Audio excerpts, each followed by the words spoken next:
Hey ladies and gentlemen, welcome back to the channel. As always, it is Nick here, back with your daily crypto news and analysis, and today we're going to be talking about Ripple and XRP, so let's just dive in and let's talk about a few things. So first and foremost, I do want to start off with this tweet from the other day that I tweeted out, and I did say the last couple months we have seen one of the largest narrative shifts around crypto.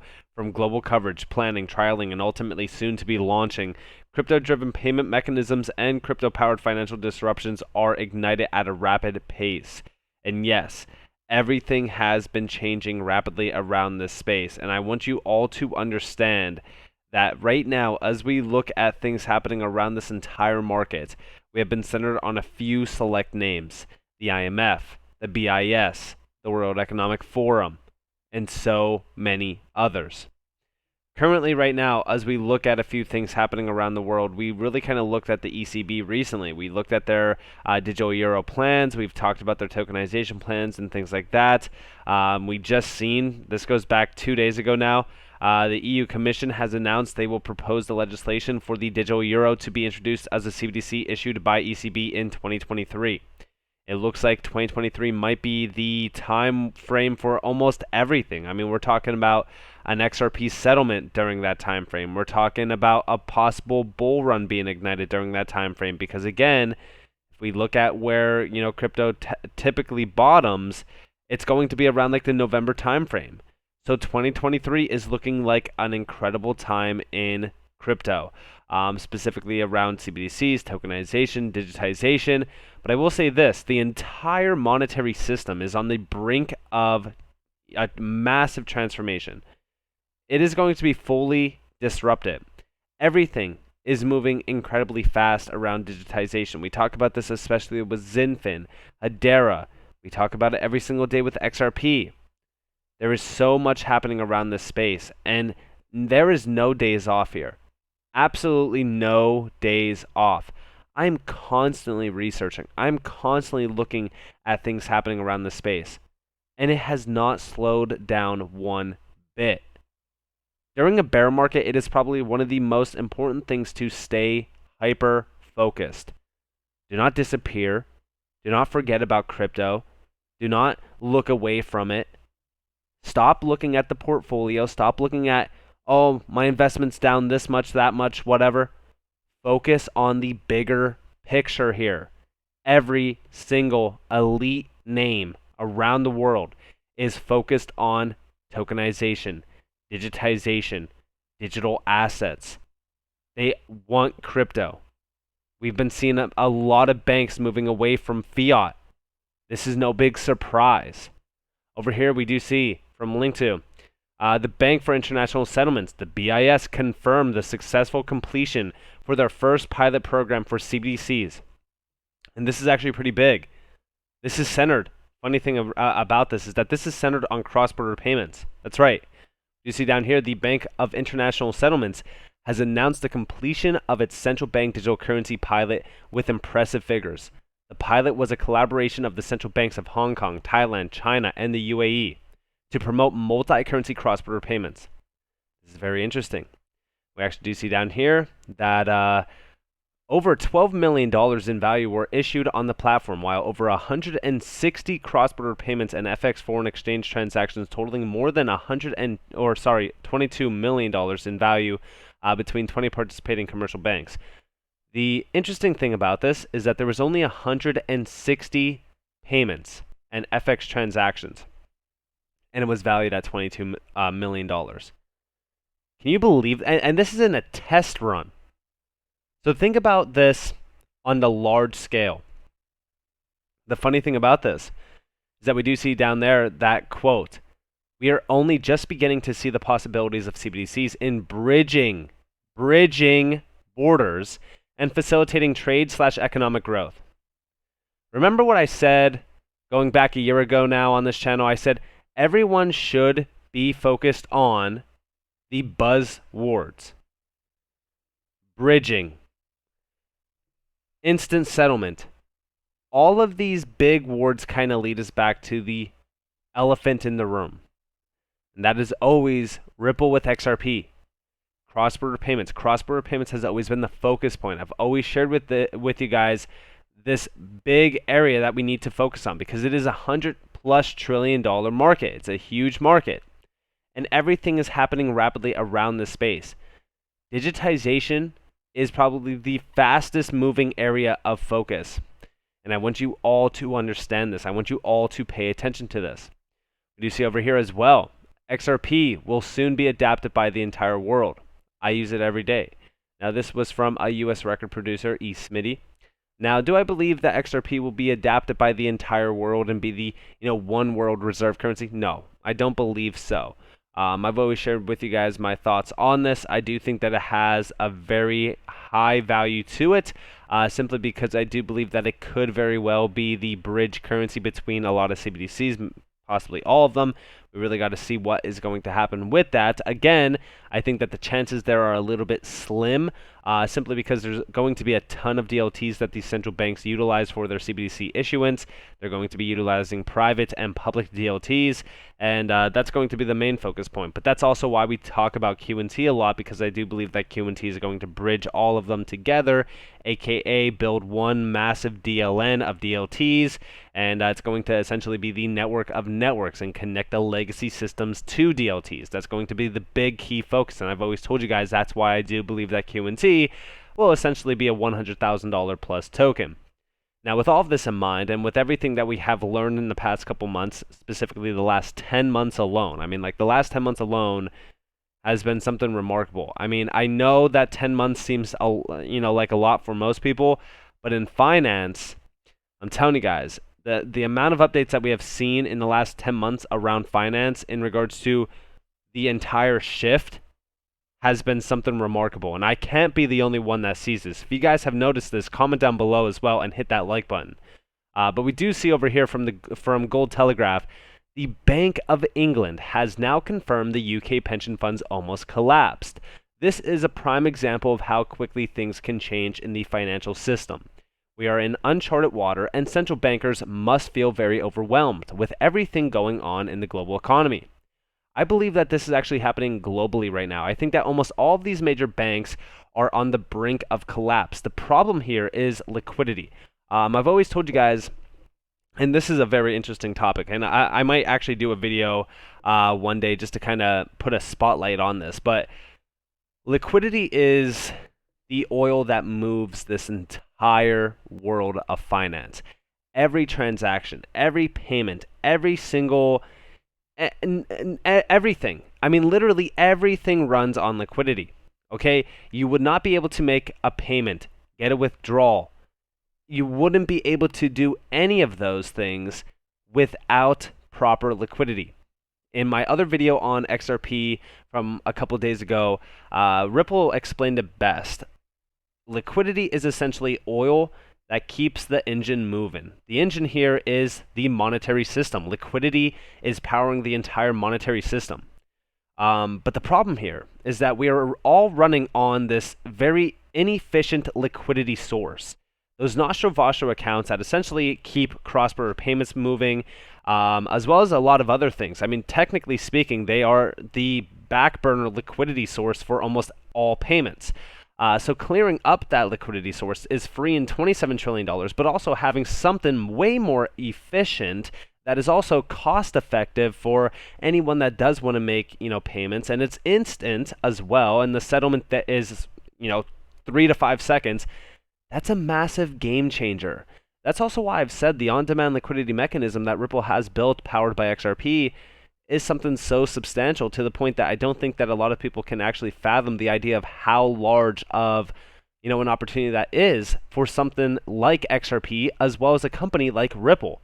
But also, talking about everything happening around the monetary system. Like I said, we are running on inefficient rails. So what is going to be happening? A lot of people have actually talked about this. Again, I don't like to get into conspiracy theories, but a lot of people think that there's going to be one massive blackout event where, everything goes out and, once the systems come back on, we are going to be running on crypto-driven rails.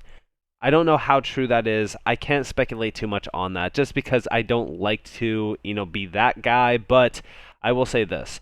A reset is on its way. We do see here from Gold Telegraph yet again, the head of the International Monetary Fund is warning the world is heading towards an age of breakdown. This is what happens during resets. And by the way, for anybody who does want a source, you guys can go check out theguardian.com. The IMF chief warns world heading towards an age of greater instability. And by the way, this is talking about a fundamental shift. I think that the entire global economy is very fragile right now. I think that there's a lot of issues arising. I think that a crisis is building, and there's only one way to really kind of fix this, and it is through a major reset. I believe that the fourth industrial revolution is upon us, and I do believe that it is going to be crypto-driven payment rails and payment systems. And I think right now we are also seeing a major shift around this. In fact, from the IMF, we've looked at the top 3 outcomes that could happen through a reset. This was actually posted over here on zerohedge.com. If you guys don't know about Zero Hedge, they do post a ton of insights around what is happening, globally, especially within crypto. This is actually talking about the elites, the top 3 outcomes as the elites try to reset the international monetary system. And we do see it's self-evident that the fiat currency system centered on the US dollar is self-destructing at an alarming rate. I completely agree. And we do see down here, after more than 50 years, it's long past the end of its shelf life, like a carton of spoiled milk. Even the elites running the system can see that and are openly talking about what they'd like to see come next. Now, here are the 3 possible reset outcomes. And these are actually very interesting. And in fact, we've actually talked about all 3 of them. So, number 1 is with central bank digital currencies and also the IMF's SDR. This would essentially replace the US dollar as the world's new reserve currency. This is their preferred outcome. Now, do I believe that this is going to happen? We don't really know. These are just 3 likely possibilities. Again, anything can really happen, but I do believe that these are kind of the insights behind the secret, elite plan. We do see outcome number 2, a reluctant remonetization of gold, which, by the way, central bankers don't want to go back to gold, but we've seen central banks accumulating massive amounts of gold at an alarming rate. And we've been following this for the last couple months, as you guys are probably all aware of. But they will have no choice if their fiat system collapses, forcing their hands. And I completely agree. And we do see Bitcoin is the wild card. So they're actually talking about a Bitcoin standard here, and it could emerge regardless of what the elites want. Bitcoin is an entirely new asset people are adopting as money because of its superior monetary properties, notably its total resistance to inflation. Now, I do think that this is actually not centered on Bitcoin. I don't think that Bitcoin should be in the discussion as a major hedge. I don't think that Bitcoin itself provides any incredible value proposition to it. And I know that that's probably going to anger a lot of people out there, and I don't really care. We've talked about Bitcoin on this channel before. I really don't get the hype behind it. I mean, to me, it's just overvalued, inefficient technology, really. And I know that that's going to sound crazy, but that's the way that I look at it. I find better value in things like QNT. I think that QNT is 10 times better than Bitcoin. I think that in regards to the 33% less supply, combined with the fundamental utility behind it, it's a no-brainer move to not only move away from Bitcoin, but also ape any sort of Bitcoin holdings that I did have or do have into QNT. But again, that's my idea, and I do think that a lot of these tokens, including XRP, HBAR, Algorand, XLM, Casper, AOBT, there's so many that we talk about on this channel. I think all of these are incredible long-term holds simply because of the value proposition to them. I think that Bitcoin for the longest time has served its purpose in regards to paving the way for a lot of these tokens to really be realized.